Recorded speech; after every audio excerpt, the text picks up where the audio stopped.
Before we begin our data structures and algorithm journey, let's talk about analysis of algorithms. Analysis of algorithms is super important before we start writing algorithms or before we start learning data structures. Why is it important? For a given problem, there can be multiple solutions, and these multiple solutions might be using different algorithm techniques, might be using different data structures. How do you decide as a programmer which one is better? And this is where analysis of algorithm plays an important role. So we are going to discuss this problem where we are given a number n and our task is to find sum of first n natural numbers. Right? For example, if n is 3, then our output is going to be 6. How do we get 6? 1 plus 2 plus 3. We need to find sum of first n natural numbers. If n is 5, then our output is going to be 15. 1 plus 2 plus 3 plus 4 plus 5. See, in this video, I have written complete input and output. In the upcoming videos, to save writing too much text on the board, I am going to use IP for input and OP for output, right? Just to save the space here.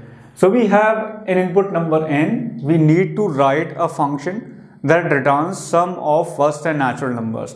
Please pause this video and try to write down a function yourself.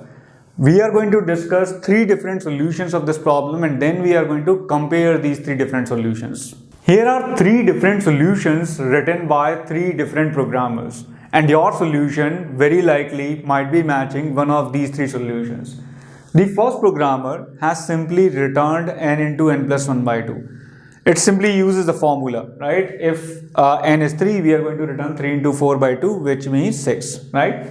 The second programmer implemented the loop logic. What this programmer did, initialize the sum as 0, then 1 by 1 added all the natural numbers. First added I equal to 1, then 2, then 3. So this is how you get sum of 3 natural numbers. If n is 4, then the programmer is going to run the loop for till 4 and it's going to add 1, 2, 3, 4, right? So this is how the idea of second programmer is. The third programmer, what it did, it used nested loops, one loop inside the other. And what happens here, the programmer runs a loop from 1 to n, right? And then runs a loop from j equal to 1 to I. And for every iteration of the inner loop, it does sum plus plus.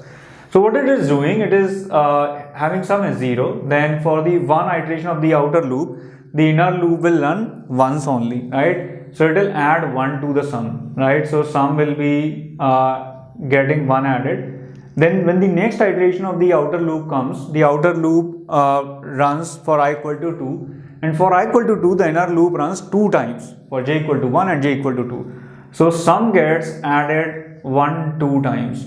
And in the third iteration, 1 is added 3 times, right? We do sum plus plus means we add 1 to sum. Right? So this is how we get again sum equal to 1 plus 2 plus 3 and we get the result as 6.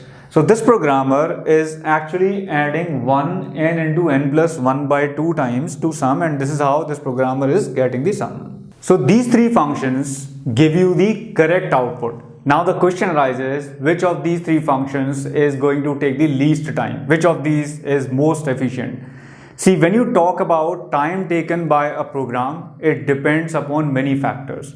It depends upon the computer on which you are running. Suppose you write an inefficient program to solve, say, this natural number sum problem, and you run it on a very fast machine. Then your inefficient program might take less time compared to the other efficient program that you've written and run on a slow machine, right? The one factor is machine, processing power of the machine. The other factor is programming language.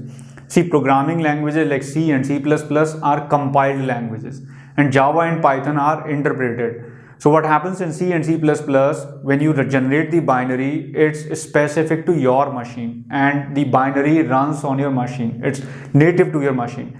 But when you write Java and Python codes, the code that is typically generated is intermediate code and it's interpreted. It's run line by the interpreter. That's why the Java and Python programs typically run slower. So it depends upon the programming language also. If you have written in C and C++, it's likely to take less time compared to Java and Python. Even if you write these 3 functions in same programming language and you run on the same system, you might not be exactly able to figure out which one is more efficient due to reasons like system load. Say when you were running an efficient code, right, the most efficient of these three, at that moment what happened was your system was running a background upgrade. It was loaded. So what might happen is your system might take more time for an efficient solution. Now comes one more very important problem. Say you and your friend, you both wrote different solutions to solve a problem. For certain inputs, say your friend's solution is more efficient, and certain other inputs, your solution is more efficient. Now, how do you figure out which one is more efficient? Because for certain inputs, his solution is taking less time, and for certain inputs, your solution is taking less time. To overcome all these problems, all the problems that I've discussed so far, we have a solution called asymptotic analysis, which is a theoretical and mathematical analysis. With asymptotic analysis, we don't even have to implement all the solutions. By looking at the algorithms, by looking at the solutions, we can tell which one is more efficient theoretically.